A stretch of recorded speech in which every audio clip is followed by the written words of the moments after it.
Hypnotherapy ഉപയോഗിച്ച് നമുക്ക് എങ്ങനെ ഒരു ലഹരി ഉപയോഗിക്കുന്ന ഒരു പയ്യനെ എങ്ങനെ പുറത്തോട്ട് കൊണ്ടുവരാൻ, എങ്ങനെ ജീവിതം രക്ഷപ്പെടുത്താൻ പറ്റും? ഈ ഹിപ്നോതെറാപ്പി വെച്ച് അഡിക്ഷൻ കേസുകൾ ഈസി ആയിട്ട് ഹിപ്നോസിൽ മാനേജ് ചെയ്യാൻ പറ്റും. പക്ഷേ സമയമെടുക്കുന്ന ഒരു പ്രോസസ്സാണെന്ന് മാത്രം. നമ്മുടെ ഉപബോധ മനസ്സ് ഹിപ്നോട്ടിക് സ്റ്റേറ്റിലാണെങ്കിൽ ഹൈ അബ്സോർപ്ഷൻ കപ്പാസിറ്റിയാണ്. എന്ത് കിട്ടുന്നോ അത് അത്രത്തോളം ഡീപ്പായിട്ട് അബ്സോർവ് ചെയ്യും. അത് കംപ്ലീറ്റ്ലി മനസ്സിലാക്കി ഇടും. പിന്നെ അത് റിയാക്ട് ചെയ്യുന്ന ഇവർ പോലും അറിയത്തില്ല. ഇവരുടെ കുറ്റമല്ലത്. ഇവരറിയാതെ ഇവർ റിയാക്ട് ചെയ്തു പോകും. കണ്ണ് കെട്ടിയിട്ട് ഇവരെ ഹിപ്നോട്ടൈസ് ചെയ്യും. എന്നിട്ട് കണ്ണ് കെട്ടിയിട്ട് ഇവരുടെ മനസ്സിനെ ഫുള്ള് റീപ്രോഗ്രാം ചെയ്യും. ഇതിൻ്റെ ഒരു സയൻറ്റിഫിക് ബാക്ക്ഗ്രൗണ്ട് എന്ന് പറയുന്നത്, നമ്മൾ കണ്ണ് കെട്ടിക്കഴിയുമ്പോഴാണ് നോർമൽ കേസ് നമ്മുടെ ലെഫ്റ്റ് ആൻഡ് റൈറ്റ് ബ്രെയിൻ ഒരിക്കലും കോർഡിനേറ്റഡ് ആയിരിക്കത്തില്ല മിക്ക ആളുകളുടെയും. അപ്പോൾ ഇതിന് ടെൻഷനും ഫ്രസ്ട്രേഷനും മറ്റു പല ഇഷ്യൂസ് ഉണ്ടാകാം, ഇതേപോലെയുള്ള അഡിക്ഷൻസ് ഉണ്ടാകാം. അപ്പോൾ കണ്ണ് കെട്ടിക്കഴിയുമ്പോൾ രണ്ട് ബ്രെയിനിൻ്റെ പോർഷൻസും ലെഫ്റ്റും റൈറ്റും കോർഡിനേറ്റഡ് ആവും. ഭാര്യയും ഭർത്താക്കന്മാരും അപ്പോൾ ഈ ഭാര്യയും ഭർത്താക്കന്മാരും ഭയങ്കര ട്രസ്റ്റ് ഇഷ്യൂ ഉള്ളവരോ അല്ലെങ്കിൽ എന്തെങ്കിലും മറ്റെന്തെങ്കിലും പ്രശ്നമുള്ളവരും ഈ ക്യാമ്പിൽ വരുമ്പോൾ എങ്ങനെയാണ് അപ്പോൾ അവർക്ക് കൊടുക്കുന്ന ട്രീറ്റ്മെൻറ്റ്? അവരുടെ ഒരു ഫിസിക്കൽ അറ്റാച്ച്മെൻറ്റ് തന്നെ ഫസ്റ്റ് ഹൈ ആവും. ലഹരി ഉപയോഗം ഒരു പക്ഷേ ഇന്നത്തെ പാരൻസും ടീച്ചേഴ്സും പോലീസുകാരും ഒരു പക്ഷേ നമ്മുടെ ഭരണ സംവിധാനം എല്ലാം നിരച്ചു പോകുന്ന ഒരു മേഖലയിൽ നിന്നാണ് ലഹരി ഉപയോഗം. നമുക്ക് പലപ്പോഴും സങ്കടം തോന്നാറുള്ളൂ ലഹരി ഉപയോഗിക്കുന്ന കുട്ടികളെ കാണുമ്പോൾ എല്ലാം. എന്താ പ്രശ്നം എന്ന് പറഞ്ഞു കഴിഞ്ഞാൽ അവർ ഡിപ്രസ്ഡാണ്. അവർക്കിത് എങ്ങനെ മാനേജ് ചെയ്യണമെന്ന് അറിയില്ല. പണ്ട് കാലങ്ങളിൽ ലഹരി ഉപയോഗിക്കുന്ന ഒരു കുട്ടി അല്ലെങ്കിൽ ഒരു ആൾ വീട്ടിലുണ്ടെങ്കിൽ ആ വീട്ടുകാർക്കായിരുന്നു ബുദ്ധിമുട്ട്. ഇന്നത് മാറി നാട്ടുകാർക്കും ഒപ്പം തന്നെ കൊലപാതകത്തിലോട്ട് എത്തി. പണ്ടൊരു വഴക്ക് കിട്ടി തീരുന്ന സാധനം ഇന്ന് പാരൻസിനെ തല്ലിക്കൊല്ലുന്ന നിലയിലോട്ട് ഡ്രഗ്സിൻ്റെ ഉപയോഗം മാറി. അതും സിന്തറ്റിക്കിലോട്ടൊക്കെ എല്ലാം മാറി. എൻ്റെ ഒരു ചോദ്യം എന്താണെന്ന് പറഞ്ഞാൽ, ഹിപ്നോതെറാപ്പി ഉപയോഗിച്ച് നമുക്ക് എങ്ങനെ ഒരു ലഹരി ഉപയോഗിക്കുന്ന ഒരു പയ്യനെ എങ്ങനെ പുറത്തോട്ട് കൊണ്ടുവരാൻ, എങ്ങനെ ജീവിതം രക്ഷപ്പെടുത്താൻ പറ്റും? ഓക്കെ, വാലിഡ് ആയിട്ടുള്ള ക്വസ്റ്റ്യൻ ആണ് റോജി. പക്ഷേ ഈ ഹിപ്നോതെറാപ്പി വെച്ച് അഡിക്ഷൻ കേസുകൾ ഈസി ആയിട്ട് ഹിപ്നോസിൽ മാനേജ് ചെയ്യാൻ പറ്റും. പക്ഷേ സമയമെടുക്കുന്ന ഒരു പ്രോസസ്സാണെന്ന് മാത്രം. കാരണം ഈ സാധാരണ കേസുകളിൽ ഇപ്പോൾ ഈ ഇങ്ങനത്തെ കേസുകളിൽ എക്സ്ട്രീം വയലൻസ് നേച്ചറിലേക്ക് വരുന്ന കുട്ടികളൊക്കെ വരുമല്ലോ, അവർക്കാണ് നമുക്ക് കൂടുതലും പണി. ഇനീഷ്യൽ സ്റ്റേജിലാണെങ്കിൽ ഈസിലി നമുക്ക് ഫസ്റ്റ് തന്നെ മാനേജ് ചെയ്യാൻ പറ്റും. അതിൻ്റെ ഒരു ഗ്രേഡ് കടന്ന് വയലൻസ് അല്ലെങ്കിൽ ഈ പറയുന്ന അഗ്രസീവ് ബിഹേവിയർ നേച്ചറിലേക്ക് വന്നു കഴിഞ്ഞാൽ അത് സമയമെടുത്തിട്ട് ഈ ഹാബിറ്റിൽ നിന്ന് അവരെ പുറത്തു കൊണ്ടുവരാൻ പറ്റുള്ളൂ. ഹിപ്നോസിസിന് അതിന് അമേസിങ് റിസൾട്ട് ഉണ്ടാക്കാൻ പറ്റും. എക്സാമ്പിൾ പറയുകയാണെങ്കിൽ ഈ വയലൻറ്റ് നേച്ചറുള്ള കുട്ടികൾ സ്വാഭാവികം ഇപ്പോൾ ഈ യങ്സ്റ്റേഴ്സ് അല്ലേ ഈ കുട്ടികളാണ്. അപ്പോൾ അവരുടെ ഒരു പ്രശ്നം വെച്ചാൽ വയലൻസ് വരാനുള്ള കാരണമൂടെ ഉണ്ട്. അതിൽ ഒരു റീസൺ ഞാൻ പറയാം. മിക്ക കുട്ടികൾ ഗെയിമിങ്ങിന് അഡിക്റ്റ് ആയിരിക്കും. ഇവർ മിക്കവാറും ലഹരി ഉപയോഗിച്ചിട്ടായിരിക്കും ഗെയിമിങ്ങിലേക്ക് ഇരിക്കുന്നത്. അപ്പോൾ ഇതിനകത്ത് ഉപയോഗിക്കുന്ന യൂസേജ് വാക്കുകളെല്ലാം വെട്ടട കൊല്ലട തല്ലട ഇമോഷൻസ് ഇല്ല ഇവർക്ക്. എന്താണോ കാണുന്നത് ആ ഇമേജ് എന്താണോ അതാണ് റിയാലിറ്റി എന്ന് ഫീൽ ചെയ്തിട്ടാണ് ഇവർ ചെയ്യുന്നത്. ഈ സ്റ്റേറ്റിലേക്ക് ഡ്രഗ് യൂസ് ചെയ്തിട്ട് ചെയ്യുമ്പോൾ ഇവർ ഹാലൂസിനേറ്റഡ് ആണ് ഓൾറെഡി. ഇവരുടെ മനസ്സിലേക്ക് ഈസി ആയിട്ട് ഈ സാധനം പമ്പ് ചെയ്യും. ഇതേ സെയിം സംഭവം ഇമോഷൻസ് ഇല്ലാതെ ഇവർ വീട്ടിൽ കൊണ്ടുപോയി റിയാക്ട് ചെയ്യും. മറ്റുള്ളവരാണെങ്കിൽ പെട്ടെന്ന് എന്തെങ്കിലും ചോദിച്ചാൽ അവർ റിയാക്ട് ചെയ്യും. അതിനനുസരിച്ച് ഇവർ ബിഹേവ് ചെയ്യും. അപ്പോൾ അതിൻ്റെ ഭാഗമായിട്ടാണോ പലപ്പോഴും അച്ഛൻ അമ്മ എന്നൊക്കെ പറയുമ്പോൾ ഒരു ഒച്ചപ്പാടും ബഹളമൊക്കെ സ്വാഭാവികം. ഏതൊരു കുടുംബത്തിലും മക്കളും അച്ഛനും അമ്മയും ബന്ധുക്കൾ തമ്മിലുണ്ടാവും. പക്ഷേ അതൊരു ക്രൂരമായ കൊലപാതകത്തിലോട്ടൊക്കെ കടന്നു ചെല്ലുക എന്ന് പറയുന്നത് നമുക്കൊരിക്കലും ചിന്തിക്കാൻ പറ്റുന്നില്ല. ഇന്നത്തെ പാരൻസിൻ്റെ ഏറ്റവും വലിയ പേടികളൊന്നാണ് ഇത് ഇത്തരത്തിലുള്ള ലഹരി ഉപയോഗിക്കുന്ന കുട്ടികൾ എന്ത് ചെയ്യുമെന്ന് അവർക്കൊരു പിടുത്തമില്ല. അപ്പോൾ ഇത്രയും സിവിയർ ആയിട്ടുള്ള കേസുകളൊക്കെ നമുക്ക് എങ്ങനെ മാനേജ് ചെയ്യാൻ പറ്റും? ഈ ഒരു എക്സാമ്പിൾ ഞാൻ പറഞ്ഞിട്ട് തുടങ്ങാം. ഒരു അമ്മ വിളിച്ച് നമ്മുടെ ഓഫീസിലേക്ക് വിളിച്ചിട്ട് ചോദിച്ചു, ഈ സാറിനെ എങ്ങനെയൊന്ന് കണക്ട് ചെയ്തിട്ടെന്ന് ചോദിച്ചു. അപ്പം നമ്മുടെ സ്റ്റാഫ് പറഞ്ഞു ഓക്കെ എന്ന് പറയും. സംസാരിച്ച് പറയാണ്, എനിക്ക് എൻ്റെ ഹസ്ബൻഡ് മരിച്ചുപോയി, ഒറ്റ മകനേ ഉള്ളൂ. എനിക്ക് പേടിയാണ് സാർ എൻ്റെ മകൻ്റെ കൂടെ കിടന്നുറങ്ങാൻ. അവനിടയ്ക്ക് വാക്കത്തി എടുത്തുകൊണ്ട് വരും, ഇടയ്ക്ക് പുറത്ത് പോയി കൂട്ടുകാരോട് പോകുന്നതാണ്, തിരിച്ചു വരുമ്പോൾ ഇതവസ്ഥ. എന്നെ എപ്പോൾ കൊല്ലുമെന്ന് എനിക്കറിയില്ല, എനിക്ക് എന്താ ചെയ്യേണ്ടതെന്ന് അറിയില്ല. ഭയങ്കര ഇമോഷൻ. ശരിക്കും ഒരു അമ്മ പറയുന്ന ഒരു മകൻ കൊല്ലുമെന്ന് പറയുന്ന ഒരു സാഹചര്യത്തിൽ വിട്ടി നിൽക്കുക എന്ന് പറയുന്നത് ഭയങ്കര ബുദ്ധിമുട്ടാണ്. അപ്പം ഇങ്ങനെയുള്ള സാഹചര്യം വരാനുള്ള റീസൺ എന്ന് പറയുന്നത് ഇവർ ഡെഫിനറ്റ്ലി ഈ ഡ്രഗ് യൂസ് ചെയ്യുകയും ഇതിനെപ്പറ്റി സംസാരിക്കുകയും ഇതേ തോട്ട്സ് മനസ്സിലിടുകയും പിന്നീട് ഇമോഷൻസ് ഇല്ലാതെ ഇവർക്ക് ഇമോഷൻസ് കട്ടാവും ഈ പിള്ളേർക്ക്. കാരണം ഇവരുടെ മനസ്സിൽ കിടക്കുന്ന സംഭവം മൊത്തം ഈ യൂസേജ് ആയിരിക്കും. പിന്നെ ഈ പണ്ട് കിട്ടിയിരിക്കുന്ന ഈ ഗെയിംസിലൂടെ ആണെങ്കിലും ഇവർക്ക് കിട്ടിക്കുന്ന വയലൻറ്റ് നേച്ചറിലൂടെ കിട്ടിയ സാധനം മിക്ക ഗെയിമുകളിലും കണ്ടിട്ടുണ്ട്. നമ്മൾ മൊത്തം ബ്ലഡും ഈ വെട്ടലും ആയുധങ്ങളും മാത്രമേ ഉള്ളൂ. ഇതാണ് ഇവർ റിയാക്ട് ചെയ്യുന്നത്. ഗെയിം ഉപയോഗിക്കാത്ത കുട്ടികൾക്കോ? ഗെയിം ഉപയോഗിക്കാത്ത അസോസിയേറ്റ് ആയിട്ടുള്ള ഇതേപോലെ മെമ്മറി ഉണ്ടാകാം. ഒന്നുകിൽ ഇമോഷൻ തിരിച്ചറിയാൻ പറ്റത്തില്ല. പേരൻസിന് ഇമോഷൻ ഇല്ലാത്ത കുട്ടികളുണ്ടല്ലോ. നമ്മുടെ ഇതെല്ലാം കുട്ടികളെ അപേക്ഷിക്കാൻ പറ്റില്ല. പക്ഷേ പേരൻസിൻ്റെ സൈഡിൽ നിന്നും ഇതേ സെയിം സാഹചര്യം കുട്ടികൾക്ക് ഉണ്ടാക്കി കൊടുത്തു. വീട്ടിലെ വഴക്ക്, തല്ല്, ബഹളം ഇതെല്ലാം ഇതേപോലെ കുട്ടികൾക്ക് റിഫ്ലക്റ്റ് ചെയ്യും.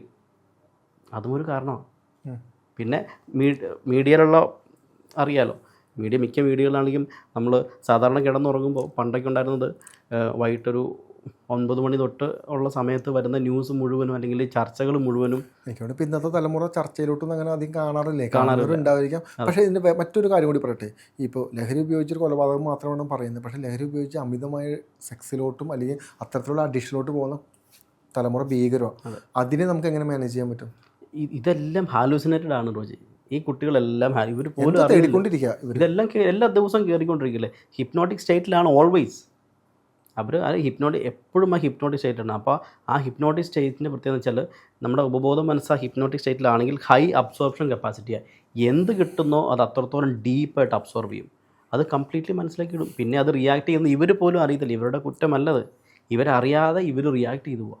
ചെയ്ത് കഴിഞ്ഞ് കഴിയുമ്പോഴായിരിക്കും ചിലർ കുറേ കഴിയുമ്പോൾ ചിലർക്ക് കുറ്റബോധം ഉണ്ടാകും, ചിലർക്ക് ഒരു ഫീലിങ്സ് പോലും ഉണ്ടാവില്ല, മുഖത്തൊക്കെ ചിരിച്ചുകൊണ്ട് വരുന്ന ആളുകളുണ്ടാകും. നമ്മളിപ്പോൾ കഴിഞ്ഞ ദിവസമായി കണ്ടാണെങ്കിലും ഈ കൊലപാതകം നടത്തുകയാണെങ്കിലും ആ വ്യക്തിയുടെ മുഖത്ത് ഒരു വികാരം പോലും ഇല്ല. അതെ, ഇപ്പോൾ എനിക്ക് തോന്നുന്നു ഇത്തരത്തിലുള്ള ആളുകൾക്ക് സെപ്പറേറ്റ് ആയിട്ട് വാഗമണിൽ ഒരു ക്യാമ്പ് നടക്കുന്നുണ്ടല്ലോ, ബ്ലൈൻഡ് ഫോൾഡ്, കണ്ണ് കെട്ടിയിട്ടുള്ള ബ്ലൈൻഡ് ഫോൾഡ് ക്യാമ്പ്. ഈ ക്യാമ്പുകളിലോട്ടൊക്കെ ഇത്തരത്തിലുള്ള ആളുകൾ വരുമ്പോൾ എങ്ങനെയാണ് അവർ മാനേജ് ചെയ്യുന്നത്? അത് ഇങ്ങനെയുള്ള കേസിൽ ആദ്യം നമ്മൾ ഒരു പേഴ്സണൽ സെഷൻ എടുത്ത് കൊടുത്തതിന് ശേഷം നമ്മൾ ബ്ലൈൻഡ് ഫോൾഡിലേക്ക് കൊണ്ടുപോകത്തുള്ളൂ. അപ്പോൾ അവർക്കൊരു ആദ്യം ഹീലിംഗ് കൊടുത്തതിന് ശേഷമാണ് ബ്ലൈൻഡ് ഫോൾഡ് ഹിപ്നോസിലേക്ക് വരുത്തിച്ചാൽ രാവിലെ കണ്ണ് കിട്ടി കഴിഞ്ഞാൽ വൈകിട്ട് തുറക്കുള്ളൂ. വാഗമണിൽ നടത്തുന്ന ക്യാമ്പാണ്.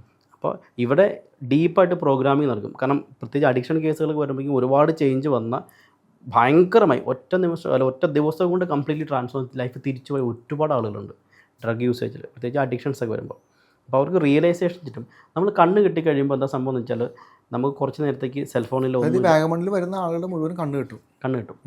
അപ്പോൾ നമ്മുടെ പ്രോഗ്രാമിന് വരുന്ന ആളുകളുടെ അപ്പം കണ്ണ് കെട്ടിയിട്ട് ഇവരെ ഹിപ്നോട്ടൈസ് ചെയ്യും. എന്നിട്ട് കണ്ണ് കെട്ടിയിട്ട് ഇവരെ മനസ്സിനെ ഫുള്ള് റീപ്രോഗ്രാം ചെയ്യും.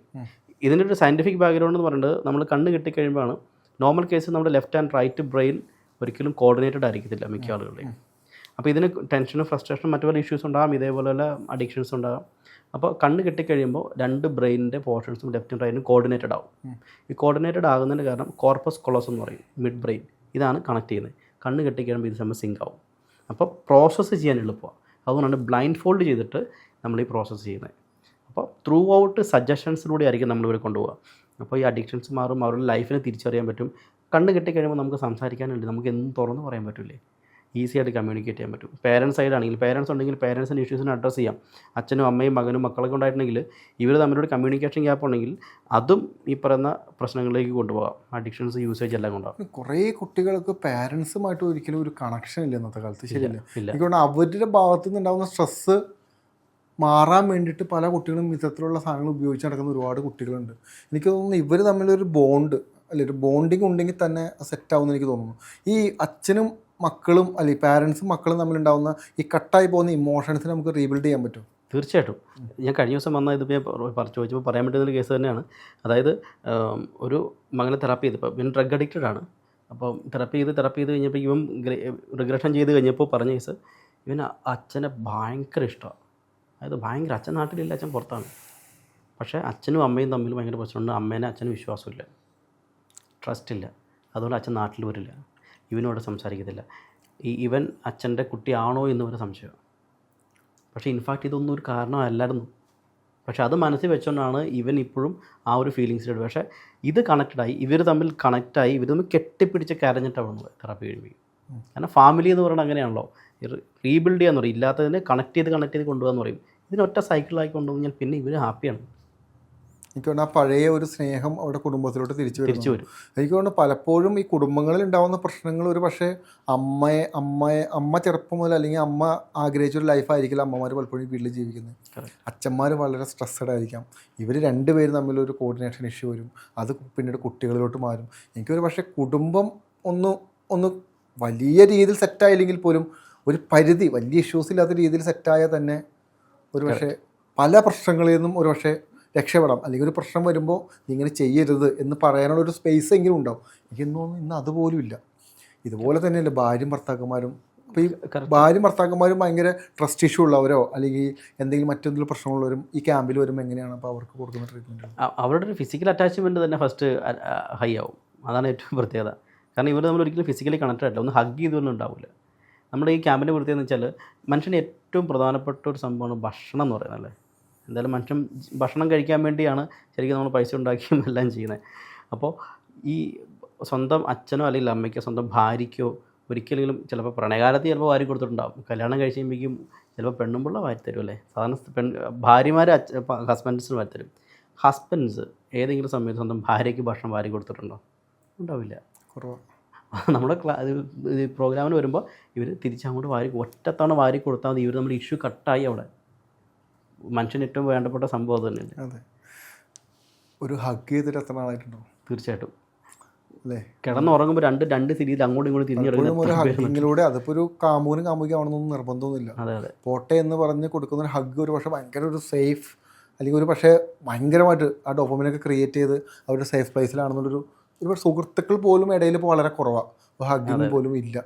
എനിക്ക് തോന്നുന്നു ലൈഫിൻ്റെ പല പ്രശ്നങ്ങളിലൂടെയും കടന്നു പോകുമ്പോൾ ചെറിയൊരു സെക്ഷൻ അല്ലെങ്കിൽ ചെറിയൊരു തിരിച്ചറിവ്, ഒരു ഹിപ്നോതെറാപ്പിയിലൂടെയോ ഒരു കൗൺസിലിങ്ങിലൂടെയോ ചെറിയൊരു തിരിച്ചറിവ് ഒരു പക്ഷേ എൻ്റെ ലൈഫ് ചേഞ്ച് ആവുമെന്ന് എനിക്ക് തോന്നുന്നു അല്ലേ. തീർച്ചയായിട്ടും. ഇത് എന്താ പ്രശ്നം എന്ന് വെച്ചാൽ, നമ്മുടെ നാട്ടിലൊരു പ്രശ്നം എന്ന് വെച്ചാൽ, ഒന്നുകിൽ ഒരു കൗൺസിലറെയോ അല്ലെങ്കിൽ ഹിപ്നോതെറാപ്പിസ്റ്റിനെയോ ഒരു ഡോക്ടറെയോ സൈക്കാട്രിസ്റ്റിനെ കാണുക എന്ന് പറയുന്നത് ഒരു വലിയ പ്രശ്നമാണ് അല്ലേ. നമ്മൾ പെട്ടെന്ന് ഇവനെന്തോ പ്രശ്നമുള്ള ആയതുകൊണ്ടാണ് ഒന്നുകിൽ ഇങ്ങനെയുള്ള കേസുകൾ പോകുന്നത്. ഇത് അഡ്രസ്സ് ചെയ്യാൻ നമ്മുടെ നാട്ടിലില്ലാത്തതുകൊണ്ടാണ് നമ്മൾ ഏറ്റവും കൂടുതൽ സൂയിസൈഡും ഇല്ലാത്ത ഇഷ്യൂസും പ്രശ്നങ്ങളെല്ലാം ഉണ്ടാകുന്നത്. ആദ്യം തന്നെ ഇത് മീറ്റ് ചെയ്യണം. തുടക്കം തൊട്ട് ഇതിനെ അഡ്രസ്സ് ചെയ്ത് കഴിഞ്ഞാൽ ഈസി ആയിട്ട് മാനേജ് ചെയ്യാൻ പറ്റുന്നുള്ളൂ. എക്സാമ്പിൾ നാർസിസ്റ്റിക് പാരൻറ്റിങ് അടക്കം മാനേജബിളാണ്.